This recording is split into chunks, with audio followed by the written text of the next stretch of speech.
Video में हम लोग पॉवर्टी और अनएम्प्लॉयमेंट पढ़ेंगे जो कि जेपीएससी का एक मिसलेनियस टॉपिक है। हमने ह्यूमन राइट खत्म कर दिया, अर्बनाइजेशन खत्म कर दिया, डिजास्टर मैनेजमेंट खत्म कर दिया, यूएन को भी खत्म कर दिया। अब नेक्स्ट टॉपिक जो है ये है अनएम्प्लॉयमेंट और पॉवर्टी, उसके बाद स्पोर्ट्स अवार्ड और इन्वायरमेंट प्रोटेक्शन और क्लाइमेटोलॉजी रहेगा। तो चलिए अनएम्प्लॉयमेंट और पॉवर्टी चालू करते हैं।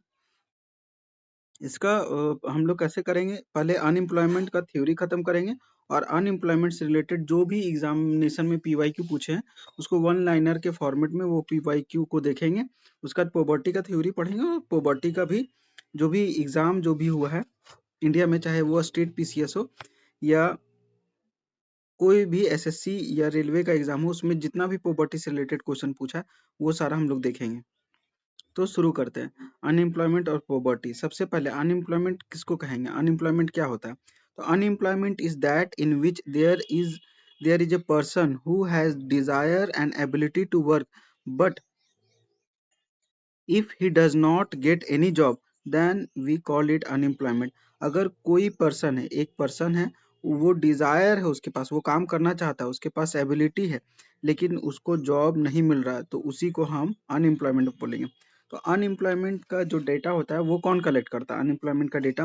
तो अनएम्प्लॉयमेंट का डेटा एनएसओ कलेक्ट करता है। अनएम्प्लॉयमेंट का data NSO national statistical office collect करता है। ये गवर्नमेंट ऑफ इंडिया का है, मिनिस्ट्री ऑफ लेबर एम्प्लॉयमेंट के अंदर आता है।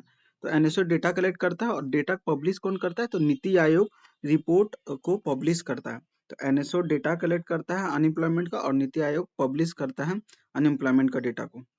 नेक्स्ट, जैसे एक गांव है, ठीक है, एक गांव है, उसमें 1000 लोग रहते हैं। 1000 लोग रहते हैं, तो वो लेबर फोर्स है, वो क्वालिफाइड है या विलिंग है, वो वर्किंग है, वो जॉब ढूंढ रहे हैं। लेकिन 1000 में बस 800 के पास जॉब है। जिसके पास जॉब है उसको वर्क फोर्स बोलेंगे, वो काम कर रहा है। तो अगर हमको बोलेगा इस टोटल 1000 में कितना लोग अनएम्प्लॉयमेंट है, तो अनएम्प्लॉयमेंट निकालने के लिए जो लेबर फोर्स है, मतलब टोटल 1000 में 1000 में 1000 में हम लोग माइनस कर देंगे वर्क फोर्स। तो वर्क फोर्स कितना है, कितने लोग को जॉब है? तो 800 के पास में जॉब है, तो इक्वल टू कितना आया? 200 आया। तो 200 क्या हो गया? अनएम्प्लॉयमेंट रेट हो गया। तो अनएम्प्लॉयमेंट कितना हो गया? 200 हो गया। यही हुआ अनएम्प्लॉयमेंट। अगर इसी को अगर परसेंटेज में मांगा, अनएम्प्लॉयमेंट रेट के रूप में मांगा, तो कैसे निकालेंगे? तो total number of employed person, total number कितने लोग के पास रोजगार है, total number of employed person, number of employed person कितने लोग एम्प्लॉयड है, तो 800 लोग एम्प्लॉयड है, ठीक है। लेबर फोर्स कितना है? तो लेबर फोर्स कितना है? लेबर फोर्स जो है 1000 है, उसको फिर 100 से मल्टीप्लाई कर देंगे, तो 2020 इसका कट जाएगा, इतना इतना कट जाएगा। तो इस तरह इसका परसेंटेज में निकल जाएगा। अगर एम्प्लॉयमेंट अनएम्प्लॉयमेंट रेट अगर निकालने बोलेगा तो number of unemployed person by labour force into 100, इससे परसेंटेज वाइज निकल जाएगा। यहाँ एक ग्राफ दिया हुआ किस तरह अनएम्प्लॉयमेंट टाइम के साथ बढ़ते जा रहा है, अनएम्प्लॉयमेंट रेट। नेक्स्ट आ जाता है पार्टिसिपेशन रेट। पार्टिसिपेशन रेट क्या होता है? तो when percentage of total population involved in the work force, that is what percentage of people are working. तो जितना भी लोग what percentage of total population involve in work force, जितना लोग काम कर रहा है, total population involve in work force में जो भी लोग हैं, जो हम लोग यहाँ पढ़े थे, वर्क फोर्स में जितने लोग के पास रोजगार है, उसी को हम लोग पार्टिसिपेशन रेट बोलते हैं। वो पार्टिसिपेट कर रहे हैं जॉब में। तो पार्टिसिपेशन रेट निकालने के लिए क्या करते हैं? Work force divided by total population into 100। तो वर्क फोर्स डिवाइडेड बाय जो, जैसे यहाँ वर्क फोर्स क्या है? 800 है। 800 जो है यहाँ वर्क फोर्स है, टोटल पॉपुलेशन 1000 है, इसको मल्टीप्लाई किए 100 से, तो यहाँ 2020 कट गया, ये कट गया, तो 80 क्या हो गया? पार्टिसिपेशन रेट हो गया। तो ये हो गया, ये हमारा हो गया पार्टिसिपेशन रेट। उसके बाद with the participation rate we can know that how many people are actively working out of the total population. Participation rate से हम लोग क्या पता कर सकते हैं? कितने लोग वर्क कर रहे हैं टोटल पॉपुलेशन में। नेक्स्ट आ जाता है टाइप ऑफ अनएम्प्लॉयमेंट। अनएम्प्लॉयमेंट कितने टाइप का रहता है? सबसे पहले होता है voluntary unemployment. When a person has the ability to work, ability है उसमें वर्क करने का, but still does not act at will, लेकिन वो चाहता नहीं है काम करने के लिए, so this is called the voluntary unemployment, इसी को वॉलेंट्री अनएम्प्लॉयमेंट बोलते हैं। We do not include this unemployment in unemployment, हम लोग इसको अनएम्प्लॉयमेंट नहीं बोल सकते एक तरह से, क्योंकि इसके पास वर्क है लेकिन उसका विल नहीं चाहता है कि वो काम नहीं करना चाहता, वो आराम करना चाहता है, वर्क नहीं करना चाहता। एक होता है स्ट्रक्चरल अनएम्प्लॉयमेंट। स्ट्रक्चरल अनएम्प्लॉयमेंट क्या होता है? When there is unemployment due to change in demand, demand के कारण और टेक्नोलॉजी जो मार्केट में आता है उसके कारण जो अनएम्प्लॉयमेंट क्रिएट होता है उसको स्ट्रक्चरल अनएम्प्लॉयमेंट कहते हैं। इसमें ई कॉमर्स और ऑनलाइन शॉपिंग आ गया। जैसे कि ऑनलाइन शॉपिंग आ गया तो फिर जो दुकानदार है, दुकानदार लोग वो तो अनएम्प्लॉयमेंट हो गए, तो वो सारा ई कॉमर्स और ऑनलाइन शॉपिंग के आने से जो लोग जो काम कर रहे हैं वो अनएम्प्लॉयमेंट हो गए। सपोज पहले कार कंपनी में सबको मिलके एक कार बनाता था, अब मशीन कार बना रहा है, तो ये अनएम्प्लॉयड हो गया, तो ये भी स्ट्रक्चर अनएम्प्लॉयमेंट इसमें आता है। इनएडिक्वेट प्रोडक्टिव कैपेसिटी क्या होता है? When the capacity of production in an industry is not sufficient, the worker unemployed in the sector are not able to get unemployment. जब when the capacity of production in the industry is not sufficient, capacity of production कोई industry का sufficient नहीं है, the worker employed in that sector is not able to get employment, तो जो उस sector में जो लोग हैं उसको एम्प्लॉयमेंट नहीं मिलता तो उसको अनएम्प्लॉयमेंट बोलेंगे। तो स्ट्रक्चर देखिए, वॉलंटरी जो काम करना नहीं चाहता, आराम करना चाहता, स्ट्रक्चर मतलब जो नया टेक्नोलॉजी आने से जो लॉस हुआ है उसका स्ट्रक्चर बोलेंगे। एक होता है साइक्लिक अनएम्प्लॉयमेंट। साइक्लिक क्या होता है?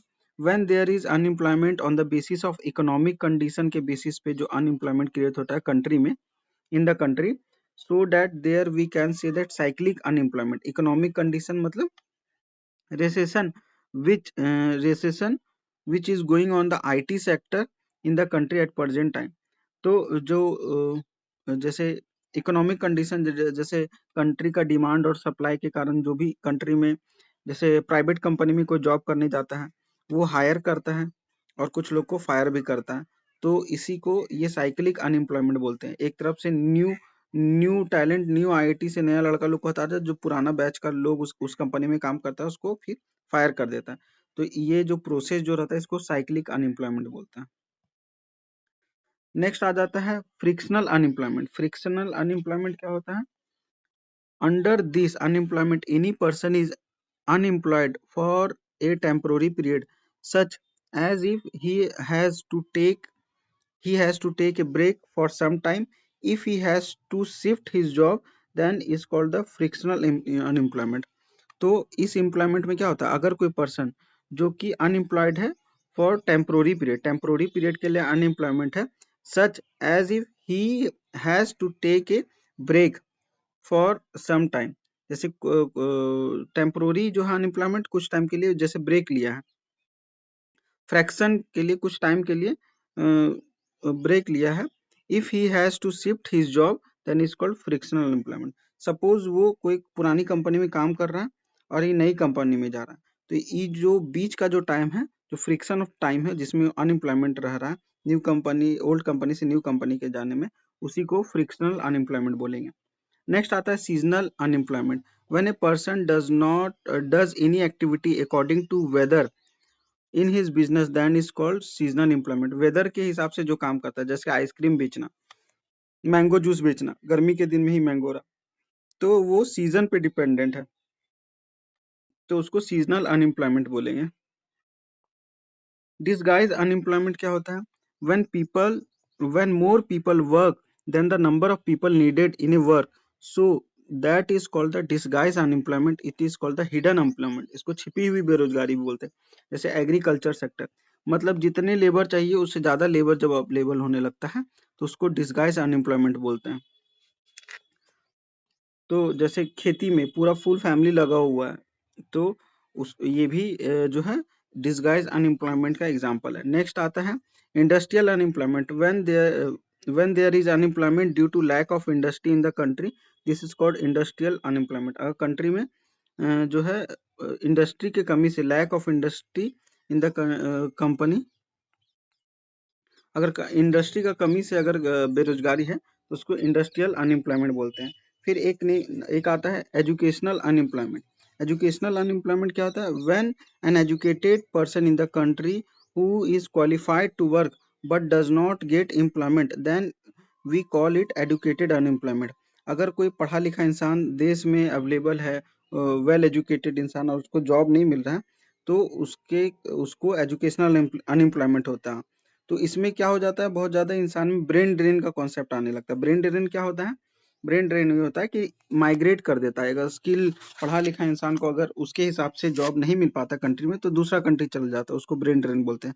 Brain drain is the condition in which highly educated individual in the skill professional leave their home country in search of better employment opportunity and standard of living. अपने standard of living और अच्छा opportunity के लिए दूसरे country में चल जाता है, उसको ब्रेन ड्रेन बोलते हैं। फिर एक आता है under unemployment. When a person in the country work less than qualified work और part time in a job that is called under unemployment. जैसे अगर स्टूडेंट है, वो जो है पार्ट टाइम जॉब करता है कोई भी, जैसे कहीं ट्यूशन पढ़ा रहा है या कुछ कर रहा है, तो वो अंडर एम्प्लॉयमेंट होता है। तो कम जो काम कर रहा है पार्ट टाइम के लिए, तो वो सारा अंडर अनएम्प्लॉयमेंट में आएगा। नेक्स्ट देख लेते हैं अनएम्प्लॉयमेंट का। इम्पैक्ट ऑफ इंक्रीज इन पर capita income on unemployment. Impact of increase in पर कैपिटल इनकम। पर कैपिटल इनकम में इंक्रीज का वो देख लेते हैं concept.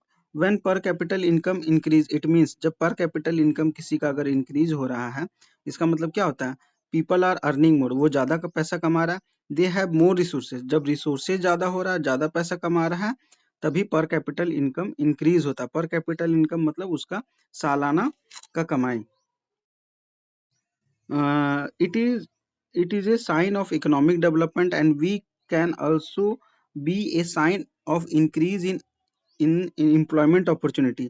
Therefore, an increase in per capita income does not causes unemployment, rather it indicate economic recovery and increase in employment opportunity. तो ये ये क्या दिखाता है हम लोग का? अगर पर कैपिटल इंक्रीज कर रहा है तो कि एम्प्लॉयमेंट अपॉर्चुनिटी देश में बढ़ रहा है। पर कैपिटल इनकम जो है बढ़ने से अनएम्प्लॉयमेंट क्रिएट नहीं होता है, बल्कि इकोनॉमिक रिकवरी होता है देश का, और इंक्रीज करता है एम्प्लॉयमेंट अपॉर्चुनिटी देश में। दस एन इंक्रीज इन पर capita income does not responsible for unemployment. तो इंक्रीज इन पर कैपिटल अनएम्प्लॉयमेंट के लिए जिम्मेदार नहीं है। अब अनएम्प्लॉयमेंट से रिलेटेड कुछ कुछ क्वेश्चन जो पीवाईक्यू में पूछा है, जैसे कि फिरोज शाह तुगलक जो है फर्स्ट रूलर था दिल्ली सल्तनत का, जो कि स्टैब्लिश किया था employment office to help unemployed person. तो याद रखना कि एफएसटी जो है पहली बार जो है एम्प्लॉयमेंट ऑफिस खोला था। नेक्स्ट है डिस्गाइज अनएम्प्लॉयमेंट, जो हम लोग देखे थे। It is refer to the situation where the marginal productivity of labour is zero, meanings more people are engaging in a job then the actual required. मतलब disguise unemployment जितना चाहिए उससे ज्यादा लोग काम करता है, डिस्गाइज अनएम्प्लॉयमेंट का। सेक्टर सेक्टर प्रिविलेंस क्या होता है? Disguise unemployment is the most widespread type of unemployment in the agriculture sector and in rural area of India. इसी को सेक्टर प्रिविलेंस बोलते हैं। स्ट्रक्चरल अनएम्प्लॉयमेंट को देख लिए थे हम लोग, इससे रिलेटेड पूछा। साइक्लिकल को भी देख लिए, फ्रैक्शनल के भी लिए देख लिए थे। ओपन अनएम्प्लॉयमेंट से क्वेश्चन पूछा है। ओपन अनएम्प्लॉयमेंट क्या होता है? A situation where a person is educated and willing to work but is unable to get job, इसको ओपन अनएम्प्लॉयमेंट बोलते हैं। नेक्स्ट एजुकेटेड अनएम्प्लॉयमेंट भी देखे थे हम लोग। This increase with a high growth rate if there is a lack of vocational education. तो educated unemployment भी हम लोग देख लेते हैं। जॉबलेस ग्रोथ क्या होता है? A situation where GDP grow faster than the employment opportunity. एक ऐसा सिचुएशन जिसमें जीडीपी ग्रो हो रहा है बहुत फास्टर रेट से, then the unemployment opportunity. Unemployment opportunity उतना इंक्रीज नहीं हो रहा, लेकिन जीडीपी जो है बहुत इंक्रीज हो रहा है। Mainly because reforms were confined to the formal sector while the informal sector lag behind. जब इनफॉर्मल सेक्टर पीछे छूट जाता है, फॉर्मल सेक्टर को आगे बढ़ाया जाता है, तो उसमें जीडीपी आगे बढ़ता है, लेकिन एम्प्लॉयमेंट अपॉर्चुनिटी उतना आगे नहीं बढ़ता है। इसी को बोलते हैं jobless growth.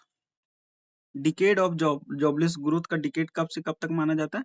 The period of 2005 to 15 is refer to a decade of employment less growth in Indian history. 2005 से लेकर 2010 तक एम्प्लॉयमेंट लेस ग्रोथ हुआ था इंडिया का। नेक्स्ट आ जाते हैं मेजरमेंट और इंडिसेस। मेजरिंग एजेंसी कौन है? तो नेशनल सैंपल सर्वे जो है एनएसएसओ, ये रिस्पॉन्सिबल है for conducting periodical sample survey to estimate the unemployment rate and poverty in India. तो एनएसएसओ जो है अनएम्प्लॉयमेंट रेट और पॉवर्टी रेट का जो है सैंपल करता है और उसका मेजर करता है, सैंपल कंडक्ट करता है पीरियोडिक बेसिस पे एनएसएसओ। नेक्स्ट आ जाता है measurement method. The NSSC uses the usual status, current weekly status, current daily status to measure the unemployment. It does not use the current monthly status, monthly status use नहीं करता। Best measure क्या है? तो current daily status is consider the best measure of unemployment. तो unemployment को measure करने के लिए सबसे बेस्ट मेथड कौन सा है? तो जो है current daily status measure. Usual status क्या होता है? Refer to a person who remain unemployment for a major part of the year. तो ज्यादातर साल में जो है अनएम्प्लॉयड रहता है उसको यूजुअल स्टेटस बोलते हैं। लेबर फोर्स पार्टिसिपेशन रेट क्या होता है? Defined as the ratio of the population that is employed और willing to work to total working age population. तो जितने लोग एम्प्लॉयड हैं, विलिंग टू वर्क है, उसको उसका ऊपर में और फिर नीचे में क्या होगा? Divided by total working age population, उसी को लेबर फोर्स पार्टिसिपेशन रेट बोलेंगे। फिलिप कर्व क्या होता है? Express the inversion relation between the rate of unemployment and the rate of money inflation. Inflation और अनएम्प्लॉयमेंट के बीच में जो कर्व बनता है उसी को फिलिप कर्व बोलते हैं। नेक्स्ट आ जाता है stagflation, a condition in the economy characterized by slow economic growth and high inflation and high unemployment। तो हाई अनएम्प्लॉयमेंट हो जाता है, हाई इन्फ्लेशन हो जाता है इकोनॉमिक ग्रोथ में, तो उसी को हम लोग स्टैगफ्लेशन बोलते हैं। और अनएम्प्लॉयमेंट से रिलेटेड कुछ कुछ योजना स्कीम जो है सरकार चलाई थी उसको देख लेते हैं, उसका पॉवर्टी हम लोग चालू करेंगे। तो मनरेगा जो है भारत सरकार चलाया था, इसका नाम अब चेंज होके जी राम जी हो चुका है। तो मनरेगा जो है रूरल एम्प्लॉयमेंट गारंटी एक्ट है, जो कि गारंटी करता है at least 100 days for work wage employment in a financial year to every rural household whose adult member volunteer to do unskilled manual work. तो इसमें मनरेगा में हुआ था। मनरेगा जो है implementation, it was launch to implement article 43 of the constitution aim to prevent distress migration and reduce poverty. तो migration को रोकने के लिए और पॉवर्टी को रोकने के लिए आर्टिकल 43 में जो है जॉब प्रोवाइड करना है, तो उसको इसके लिए मनरेगा इम्प्लीमेंट किया गया था। वेज लिंकेज, वेज लिंकेज क्या होता है? Wages paid under the MNREGA are linked with the consumer price index of agriculture labours CPIAL। तो उसी को वेज लिंकेज बोलते हैं। Women reservation under MNREGA at least 1/3 of the beneficiary shall be women. MNREGA के तहत 1/3 जो महिला होगी वो कहाँ से होगी? वो महिला होगी मनरेगा में। जवाहर रोजगार योजना चलाया गया था 1989 में, ये 7th 5 ईयर प्लान में चलाया गया था। इसका फोकस क्या था? Creating additional job in rural area में प्रोवाइड करना, जवाहर रोजगार योजना। गरीब कल्याण रोजगार अभियान लॉन्च किया गया था जून 2020 में to provide livelihood opportunity for migrant worker. जो माइग्रेंट वर्कर है उसको जॉब प्रोवाइड करने के लिए गरीब कल्याण रोजगार अभियान चलाया गया था जून 2020 में। ट्राइसेम, ट्राइसेम क्या है? The training of rural youth for self employment scheme started हुआ था 1979 में ट्राइसेम। नेहरू रोजगार योजना ये आया था 1989 में to provide the employment to the urban poor. Urban poor में जॉब प्रोवाइड करने के लिए नेहरू रोजगार योजना 1989 में आया था। स्वर्ण जयंती शहरी रोजगार योजना, स्वर्ण जयंती शहरी रोजगार योजना 1997 में आया था अर्बन पॉवर्टी एलिवेशन और अनएम्प्लॉयमेंट को खत्म करने के लिए। Unemployment guarantee scheme, the first rural work programme of this kind started by in Maharashtra. तो अनएम्प्लॉयमेंट गारंटी स्कीम कौन लेके आया था? महाराष्ट्र लेके आया था। प्राइम मिनिस्टर रोजगार योजना, the implementing agency for this scheme was the district industries centre. District industry centre ये जो है इसको लागू करने वाला है प्राइम मिनिस्टर रोजगार योजना को। कोड ऑन वेजेस 2019 रिप्लेस किया है act minimum wage act and the payment of bonus act को रिप्लेस करने वाला कोड ऑन वेज एक्ट 2019 है। तो इसके साथ हम लोग अनएम्प्लॉयमेंट खत्म कर लिया। अब हम लोग पॉवर्टी को देखते हैं। पॉवर्टी, जो पॉवर्टी है, when a person is fail to meet the basic minimum requirement then is called poverty. अगर कोई इंसान बेसिक नीड्स अपना पूरा करने में असमर्थ है तो उसको पॉवर्टी बोलेंगे। बेसिक नीड्स में क्या आता है? तो food, cloth, shelter, primary education, primary health facility, अगर वो उसके पास नहीं है तो वो पॉवर्टी, गरीब कहलाएगा। See poverty, see poverty in India has been divided into three part according to the person. India में 3 पार्ट में डिवाइड किया गया है पर्सन के हिसाब से। जैसे एक होता है APL, above poverty line, it tells non poor people. तो जो गरीबी रेखा से ऊपर है, मतलब एबव पॉवर्टी लाइन है, उसको उसको हम लोग गरीब नहीं बोलेंगे, नॉन पुअर पीपल है। बीपीएल क्या होता है? It tells poor people, below poverty line, ये गरीब लोग होता है। एक होता है अंत्योदय, इसको गरीबों का गरीब, महागरीब बोला जाता है अंत्योदय को। It tells poorest of the poor, तो अंत्योदय में वो आता है। नेक्स्ट आ जाता है एपीएल। एपीएल में एबव पॉवर्टी लाइन में क्या आता है? It shows that the people who are above the poverty line, जो पॉवर्टी लाइन से ऊपर है उसको एपीएल बोलते हैं। These people are non poor, that is non poor, तो वो पुअर नहीं होते हैं। Those whose income is sufficient and they can fulfill their basic needs like food, shelter and comfortability, वो सारे लोग इसमें आएंगे। Below poverty line क्या होता है? It shows that the people who are below the poverty line, जो poverty line के बिलो में है, इस जो लाइन है इसके बिलो में है, उसको below poverty line बोलेंगे। These people are poor, ये गरीब, ये कहलाएंगे। एपीएल गरीब नहीं कहलाएंगे, ये बीपीएल और बीपीएल गरीब कहलाएंगे और अंत्योदय महागरीब कहलाएंगे। Those who do not have enough income to meet the basic needs and need help of the government, जिसको सरकार का हेल्प चाहिए बेसिक नीड के लिए, उसको बिलो पॉवर्टी लाइन बोलेंगे। अंत्योदय में कौन आ जाता है? it donate those who are the poorest and the poorest of poor, बहुत गरीब है जो। There are the people whose condition is worse than the BPL, जो बीपीएल से भी खराब है। They need government assistance the most, जिसको सबसे ज्यादा सरकार का जरूरत पड़ता है, उसको अंत्योदय बोलेंगे। नेक्स्ट आ जाता है, इसका भी डाटा जो है एनएसओ कलेक्ट करता है और नीति आयोग रिपोर्ट पब्लिश करता है। In India poverty is major on the basis of consumption, expenditure and salary, and in India poverty is not major on the basis of income. Income के basis पे India में poverty major नहीं किया जाता है, बल्कि कंजम्पशन, एक्सपेंडिचर और salary के बेसिस पे इंडिया में पॉवर्टी को मेजर किया जाता है। नेक्स्ट आ जाते हैं head count ratio. Head count ratio क्या होता है? HCR, head count ratio is measured that tells the percentage of people in a particular population are below the poverty line. It is use for calculating poverty. तो head count ratio से हम लोग क्या निकालते हैं? परसेंटेज निकालते हैं of the people जो कि in a particular population are below poverty line की, वो बिलो पॉवर्टी लाइन कौन कौन पीपल है उससे हेड काउंट रेशियो से निकालते हैं। हेड काउंट रेशियो का फॉर्मूला क्या होता है? Number of poor person by total population into 100। तो वो क्या निकल जाएगा? हेड काउंट रेशियो निकल जाएगा। कुछ कमिटी जो है, some committee are formed in India to count poverty, गरीबी को नापने के लिए कुछ कुछ कमिटी बनाया गया था इंडिया में। तो ये सारा कमिटी करने के बाद हम लोग PYQ करेंगे। तो जो पहला कमिटी था ये 1979 में बना था, वाई के अलग कमिटी। तो वाई के अलग कमिटी कब बना था? 1979 में। On the basis of Y K Alagh committee 1979, the poverty line has been started on the basis of calories in India.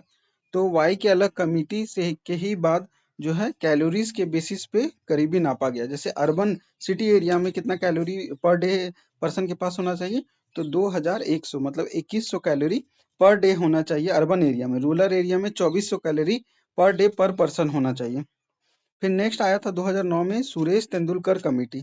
On the basis of Suresh Tendulkar committee 2019, the poverty line has been started on the basis of consumption और expenditure in the country. तो Suresh Tendulkar committee 2009 है, उसी के तहत consumption और expenditure basis पे जो है पॉवर्टी नापने लगा इंडिया में। तो अर्बन एरिया में 33 रुपया पर डे अगर पर पर्सन अगर कमा रहा है, या 1000 मंथली पर मंथ अगर कोई इंसान कमा रहा है, तो उसको गरीबी गरीब बोलेंगे, गरीब बोलेंगे। और अगर रूरल एरिया में 27 रुपया पर डे पर पर्सन कमा रहा है, अगर इससे बिलो कमा रहा है, तो वो गरीब हो जाएगा। और रूरल एरिया में 816 रुपीज पर मंथ अगर कोई इससे कम अगर कमा रहा है, तो उसको हम लोग गरीब बोलेंगे। फिर नेक्स्ट आ जाता है 2014 में C Rangarajan committee. On the basis of this committee poverty line has been told on the basis of consumption और एक्सपेंडिचर इन द कंट्री। तो सी रंगराजन भी जो है इनकम बेसिस पे ये क्या था, कंजप्शन और एक्सपेंडिचर बेसिस पे। तो अर्बन एरिया में जो है 47 रुपीज पर डे पर पर्सन ये बोले थे, और 1407 रुपीज पर मंथ बोले थे अर्बन एरिया में। रूरल एरिया में 32 रुपीज पर डे पर पर्सन, और मंथली बेसिस पे 972 रुपीज पर मंथ पर पर्सन है। वर्ल्ड बैंक के अनुसार जो है, वर्ल्ड बैंक के अनुसार क्या है पॉवर्टी का, see at the world level World Bank also tell the poverty line on the basis of consumption और एक्सपेंडिचर के बेसिस पे वर्ल्ड बैंक भी बोला, अगर कोई व्यक्ति $2.15 अगर पर डे अगर इससे कम कमाता है, तो उसको गरीब बोलता है world bank. On on the basis of this India is a poor country, इसके बेसिस पे वर्ल्ड बैंक के हिसाब से इंडिया एक गरीब कंट्री है। नेक्स्ट आता है लोरेंज कर्व, उसके बाद गिनी कोफिशिएंट। लोरेंज कर्व क्या होता है, ये ग्राफिकल रिप्रेजेंटेशन है इनइक्वालिटी ऑफ इनकम और the distribution of income in a country और the society. It was developed by Max Lorenz in 1905. This graph shows that the shows income inequality refer to the distribution of income. तो Lorentz curve क्या बताता है, income inequality बताता है। ये max Lorentz 1905 में लेके आया था। तो ये याद रखना कि इनकम इनइक्वालिटी को लॉरेंज कर्व दिखाता है। नेक्स्ट आता है गिनी कोफिशिएंट। गिनी कोफिशिएंट जो है, the Gini coefficient is the numerical value that shows the inequality of income और the distribution of income. It ranges from 0 to 1। 0 to 1 होता है, ये भी गरीबी को दिखाता है, न्यूमेरिकल वैल्यू शो करता है इनइक्वालिटी ऑफ इनकम का। जीरो जो है, zero means perfect equality, that is every one income is the same. Zero दिखाता है सबका इनकम सेम है, और परफेक्ट इक्वालिटी है, सब इक्वल है, नो पुअर्टी। वन दिखाता है मीन्स इनइक्वालिटी, वन क्या दिखाता है, इनइक्वालिटी दिखाता है, that is all income is concentrated to one person, मतलब सारा इनकम एक ही आदमी के पास में है। The vicious cycle of poverty is a concept of professor Nurkse gave it. तो जो साइकिल ऑफ पॉवर्टी के बारे में प्रोफेसर नाकरकस ने दिया था। एब्सोल्यूट पॉवर्टी क्या होता है, according to the poverty line के हिसाब से एब्सोल्यूट पॉवर्टी को नापा जाता है। Relative poverty when compare to someone else, अगर किसी दूसरे से अगर कंपैरिजन करके गरीबी निकालते हैं, तो उसको रिलेटिव पॉवर्टी बोलते हैं। कुछ और भी कमिटी था, जैसे Lakdawala committee. Under the Lakdawala committee there is poverty line has been identified in each state. हर स्टेट में पॉवर्टी लाइन आइडेंटिफाइड किया गया था। लकड़वार कमेटी 1993 में हुआ था। पीसी सक्सेना कमेटी, ये भी पॉवर्टी से रिलेटेड है। Under this committee it has been told to identify BPL family in all the rural area. सारे रूरल एरिया में बीपीएल फैमिली को आइडेंटिफाई करने के लिए बोला गया था। नेक्स्ट आता है एस आर हासिम कमेटी 2010 में।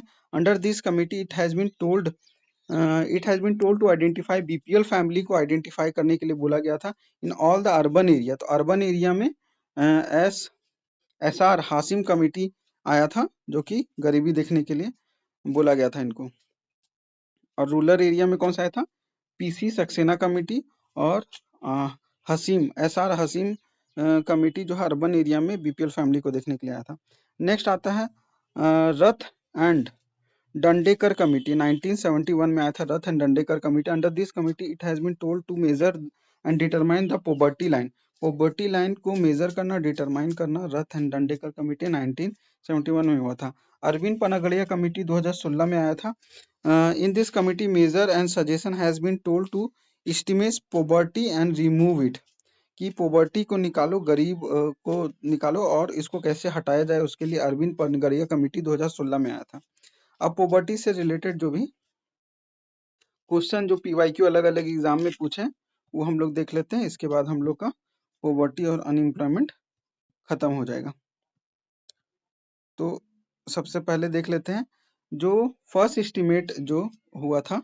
दादा भाई Naoroji were the first to discuss the concept of poverty and calculate per capita income in India. तो दादा भाई नौरोजी पहले इंसान थे जो कि कॉन्सेप्ट ऑफ पॉवर्टी को डिस्कस किए थे और per capita of income India का कैलकुलेट किए थे। सेमिनल बुक कौन सा है? The book poverty and un British rule in India 1901 was written by Dadabhai Naoroji. तो poverty and un British rule in India कौन लिखा था, किसका बुक था? दादा भाई नौरोजी का 1901 में लिखे थे। विशियस सर्कल क्या होता है? The concept of vicious circle of poverty is related to the economist Ragnar Ragnar Nurkse से रिलेटेड है। जो विशियस सर्कल ऑफ पॉवर्टी है ये रंगनार नुरकिसी से रिलेटेड है। एब्सोल्यूट पॉवर्टी क्या होता है? Define as the absolute lack of resources including food and security to meet the minimum basic needs. Minimum basic need को पूरा नहीं कर पा रहा है, फूड इनसिक्योरिटी हो रहा है, रिसोर्सेज का कमी हो रहा है, उसको एब्सोल्यूट पॉवर्टी बोलेंगे। रिलेटिव पॉवर्टी भी हम लोग देखे थे जब किसी दूसरे से कंपेयर करते हैं।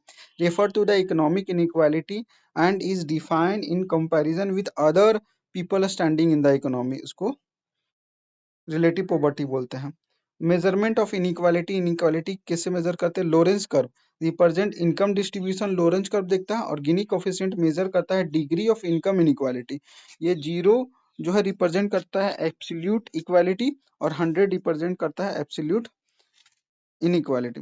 नेक्स्ट आता है साइक्लिकल पुअर। साइक्लिकल पुअर किसको बोलेंगे? Those who constantly move between being poor and non poor, जो पुअर और नॉन पुअर के बीच में घूमते रहता है। जैसे कि small farmer, seasonal worker are categorize as a churning poor और साइक्लिकल पुअर इसको बोलेंगे। डेप्रिविएशन स्कोर क्या होता है? If the deprivation score of a household is 33.3 और greater, the household is classified as a multidimensionally poor. अगर किसी घर में किसी हाउस होल्ड में अगर 33.3 या उससे ज्यादा है तो उस हाउस होल्ड को हम लोग बोलेंगे multi dimensionally poor. Next committee और एस्टिमेटेड कमिटी। नोडल एजेंसी जैसे नीति आयोग जो है, formally planning commission, planning commission का पुराना नया नाम नीति आयोग है। तो nodal agency NITI Aayog is the nodal agency of poverty estimation in India. तो पॉवर्टी एस्टिमेशन का नोडल एजेंसी कौन है? तो नीति आयोग है। डेटा कलेक्शन जो है वो कहाँ से होता है? तो poverty estimate is based on the house hold consumption expenditure survey conducted by the NSSO, national sample survey office जो है वो डेटा कलेक्ट करता है। क्रोनोलॉजी ऑफ द कमिटी देख लेते हैं। The correct order expert group, जैसे अलग कमिटी 1979 में, लकड़वारा कमेटी 1993 में, तेंदुलकर कमेटी 2009 में, रंगराजन कमेटी 2012 में आया था। लकड़वारा कमेटी लिंक किया था, linked the poverty line to calories and consumption norm. Tendulkar committee जो है move away from calories, encouraged to include consumption expenditure on the health and education, estimated poverty at 21.9% in 2011-12 में 21.9% poverty। Tendulkar committee ये क्या था? ये consumption expenditure basis को देखता था। रंगराजन कमेटी 2014 में आया था। ये डिफाइन किया था पॉवर्टी लाइन फॉर 2011-12। अगर कोई इंसान 30 रुपीज पर डे अगर कमा लेता है रूरल एरिया में, 47 रुपीज अगर अर्बन एरिया में कमा लेता है, इससे ज्यादा अगर कमा लेगा तो वो गरीब नहीं कहलाएगा, इससे कम कमाएगा तो गरीब कहलाएगा। हासिम कमेटी भी देख लिए थे कि constitute to identify below poverty line families urban area. Urban area में बिलो पॉवर्टी लाइन देखने के लिए हासिम कमेटी बना था। बेस ऑफ एस्टिमेशन कैसे एस्टिमेट करते हैं? तो poverty line estimated in India based on the consumption और expenditure not on the income level. तो इंडिया में हम लोग कंजप्शन और एक्सपेंडिचर पे देखते हैं। SDG गोल जो है कौन सा जो है? तो सस्टेनेबल डेवलपमेंट गोल 1 जो है ये बताता है no poverty. Sustainable development goal 1 जो है वो क्या बोलता है? No poverty. Multi dimensional poverty index क्या होता है? MPI developed by OPHI and OPHI and UNDP develop किया था मल्टी डायमेंशनल पॉवर्टी इंडेक्स 2010 में। It replace the human poverty index, HPI को रिप्लेस किया था ये MPI। MPI डायमेंशन क्या होता है? It cover the 3 dimension, 3 dimension MPI देखता है। पहला हेल्थ, दूसरा एजुकेशन, तीसरा standard of living. NITI Aayog का MPI क्या है? According to according to national multi dimensional poverty index 2023, 13.5 crore people escape poverty between 2015-16 से 2019-21 तक। जो है 13.5 करोड़ लोग पॉवर्टी से बाहर निकले हैं। स्टेट का परफॉर्मेंस जो Uttar Pradesh registered the largest decline in the number of poor individual in 2023 MPI report के अनुसार सबसे ज्यादा लोग गरीबी से बाहर उत्तर प्रदेश में निकला। ग्लोबल हंगर इंडेक्स देख लेते हैं। डिटरमाइन बाय 4 इंडिकेटर से डिटरमाइन होता है ग्लोबल हंगर इंडेक्स। पहला, अंडर न्यूट्रिशमेंट, चाइल्ड वेस्टिंग, चाइल्ड स्टॉन्टिंग और चाइल्ड मोर्टेलिटी, इससे हंगर ग्लोबल हंगर इंडेक्स निकाला जाता है। जो पॉवर्टी एलिवेशन जो भी स्कीम है उसको देख लेते हैं। जैसे कि मनरेगा 100 दिन तक रोजगार प्रोवाइड करता है। आर्टिकल नंबर जो 43 राइट टू वर्क है उसको ध्यान में रखते हुए IRDP integrated rural development programme launch हुआ था 1978 और 1980 में। ये इनेबल करता है selected family to cross the poverty line से बाहर निकालने के लिए ये लाया गया था। अंत्योदय अन्न योजना लॉन्च किया गया था 2000 में to ensure the food security for the poorest of the poor को फूड सिक्योरिटी प्रोवाइड कर अंत्योदय अन्न योजना 2000 में आया था। स्वर्ण जयंती शहरी रोजगार योजना ये आया था 1997 में to provide employment to the urban employed और under unemployed poor. Urban unemployment को हटाने के लिए ये आया था स्वर्ण जयंती सहकारी रोजगार योजना 1997 में। एनआरएलएम स्वर्ण जयंती ग्राम स्वरोजगार योजना SGSY was reconstructed as the National Rural Livelihood Mission NRLM in 2011। तो SGSY को रीनेम करके NRLM कर दिया गया 2011 में। गरीबी हटाओ जो स्लोगन है इंदिरा गांधी 1971 में चलाई थी 5th 5 ईयर प्लान में। प्रधानमंत्री उज्ज्वला योजना लॉन्च किया गया 2016 में ताकि प्रोवाइड किया जा सके clean cooking fuel LPG gas to women from BPL household. BPL family लोग को ये LPG गैस प्रोवाइड करने के लिए। नेक्स्ट आ जाता है करंट में अभी इससे क्या क्या रिलेटेड है। जैसे कि मनरेगा का नाम चेंज करके VBG रामजी एक्ट 2025 कर दिया गया है। The newly propose framework title विकसित भारत गारंटी फॉर रोजगार एंड आजीविका मिशन के तहत is set to replace and upgrade MNREGA.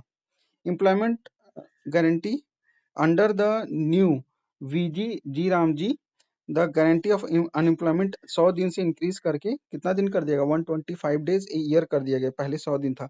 यह स्टार्ट हो रहा है 21 दिसंबर 2025 से ये चालू हो गया।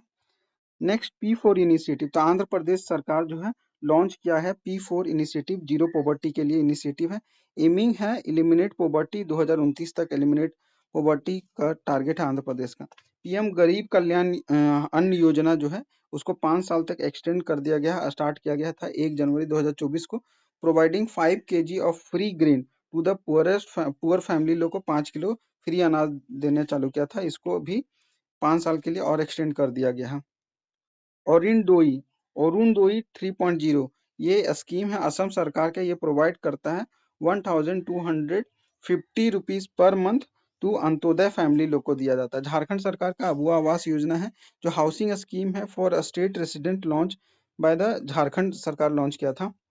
इंदिरम्मा इंदुली ये हाउसिंग स्कीम है तेलंगाना गवर्नमेंट का प्रोवाइड करता है 5 lakh rupees for SC ST OBC homeless people लोग के लिए। सीएम मैया सम्मान योजना ये झारखंड सरकार का है। ये फाइनेंशियल एड देता है वुमेन लोग को। पहले इसमें 1000 था, अब इसको बढ़ाकर 2500 कर दिया गया है। तो ये सारा हुआ। उसके बाद हम लोग जो भी हाल फिलहाल में इकोनॉमिक सर्वे ऑफ बजट में पॉवर्टी और अनएम्प्लॉयमेंट से रिलेटेड क्या क्या है वो सब डाटा देख लेते हैं।